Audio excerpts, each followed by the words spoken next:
이전보다 예수님을 더 사랑하게 되는 시간, 복음 에세이 오늘은 13번째 시간입니다.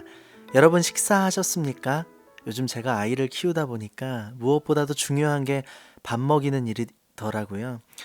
부모의 마음은 밥 먹었는지부터 물어보게 되는 것 같아요. 그래서 청년들을 만날 때에도 제가 밥 먹었니? 밥 먹자. 밥 사줄게. 뭐 이런 이야기들이 인사처럼 되어버리곤 했습니다. 또 우리나라가 얼마나 가난했었는지 서로 식사하셨습니까? 이런 게 인사가 되어버렸잖아요. 너무 좋은 것 같아요. 서로의 끼니를 물어봐 줄 수 있는 마음. 이 복음 에세이 방송 시간이 저녁 7시 50분이다 보니까 대부분 여러분들 저녁 식사 하셨을 거예요. 저도 방금 전에 아내와 아들과 함께 맛있게 저녁밥을 먹고 왔습니다. 배도 부르니 기분이 아주 좋습니다. 그런데 우리 육신의 배만 부른 것이 아니라 오늘 우리의 영혼도 하나님의 말씀으로 배부르기를 소원합니다. 지난주에는요, 나는 하나님의 사람입니다 라는 이야기를 나누었는데요.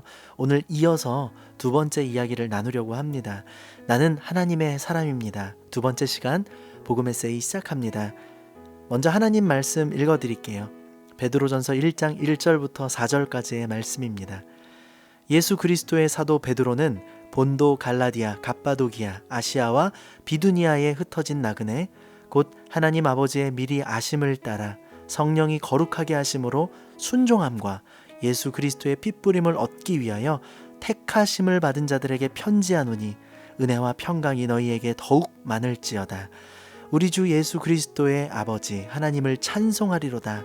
그의 많으신 긍휼대로 예수 그리스도를 죽은 자 가운데서 부활하게 하심으로 말미암아 우리를 거듭나게 하사 산 소망이 있게 하시며 썩지 않고 더럽지 않고 쇠하지 아니하는 유업을 잊게 하시나니 곧 너희를 위하여 하늘에 간직하신 것이라. 아멘.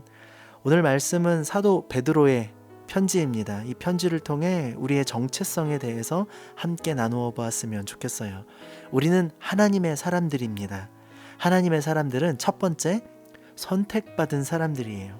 2절 말씀 가운데 보니까요, 이렇게 나와 있네요. 예수 그리스도의 핏부림을 얻기 위하여 택하심을 받은 자들에게 편지하노니. 오늘 사도 베드로가 이 편지를 쓴 사람들은요, 선택받은 사람들이라고 이렇게 기록하고 있어요. 우리가요, 하나님을 믿을 수 있는 게 내가 믿어야지 하고서 믿은 게 아니라는 거죠. 우리가 하나님을 사랑한 것이 아니요, 하나님이 우리를 사랑하셔서 그 아들 예수 그리스도를 화목제물로 주셨죠.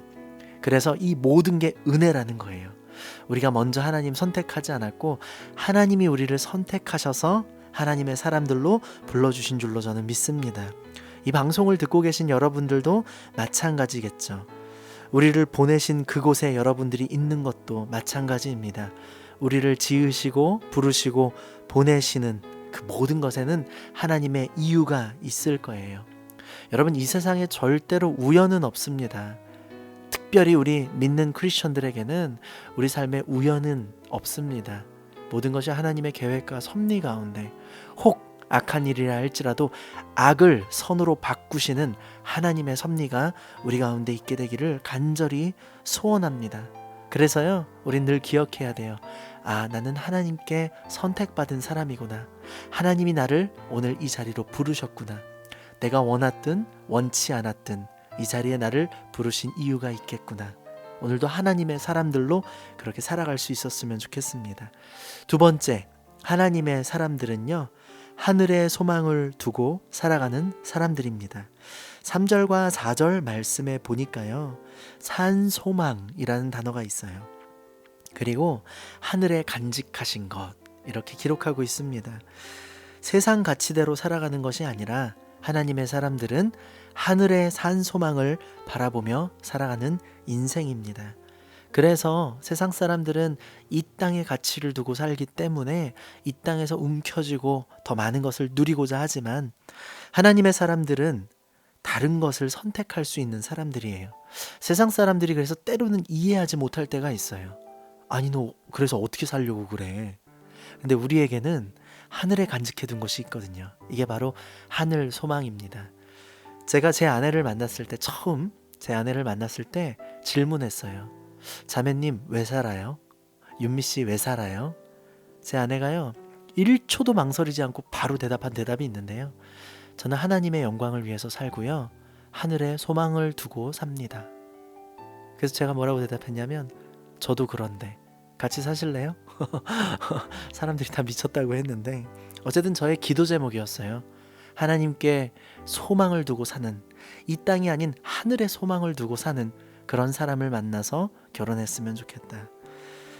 어쨌든 우리가 이 땅에서 아무리 잘 살고 혹은 성공하고 유명하게 되어봤자 뭐 그다지 소용이 없어요.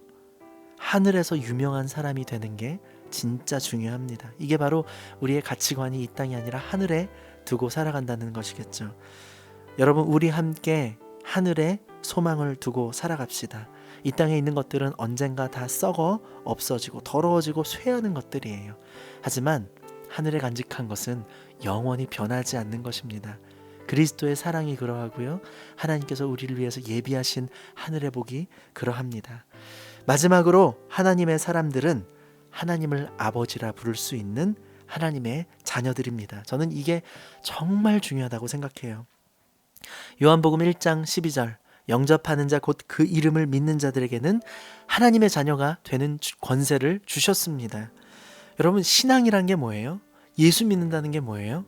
딱 하나, 바로 하나님의 자녀가 되는 놀라운 권세를 받고 누리는 것입니다. 이게 왜 중요하냐? 우리가 이 땅에 살아가고 있는 것 같지만 우리가 하나님의 자녀라면 하나님의 자녀는 하나님이 책임져 주신다는 사실을 믿는 거죠.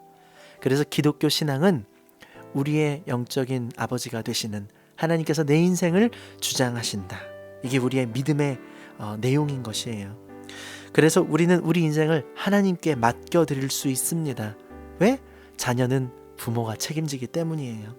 하늘나라가 어디 멀리 있는 게 아니라 마치 우리가 부모님하고 같이 살아도 우리 집에 놀러와 라고 이렇게 이야기할 수 있는 것처럼 하늘나라를 우리 집이라고 감히 말할 수 있게 되는 사람들이 되는 것이죠.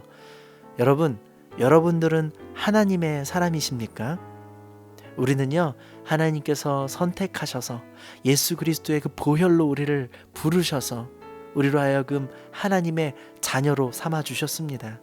그래서 우리가 더 이상 이 땅에 가치를 두지 않고 하늘의 소망을 바라보면서 살아갈 수 있는 하늘의 백성들로 우리를 부르셨습니다. 여러분, 이 마지막 시대에 여러분 꼭 기억하셨으면 좋겠어요. 우리가 누구인지, 여러분이 누구인지. 나는 하나님의 사람입니다. 나는 사단이 포기한 사람입니다. 나는 기적을 만드는 사람입니다. 이렇게 고백하며 살아가는 우리들에게 세상이 감당치 못할 아름다운 은혜가 있을 것입니다. 여러분, 오늘 이 저녁에도 하나님의 사람으로 살아가게 되시기를 간절히 축복합니다. 여러분, 사랑하고 축복합니다. 지금까지 복음 에세이의 진행자 저는 권복음 목사였습니다.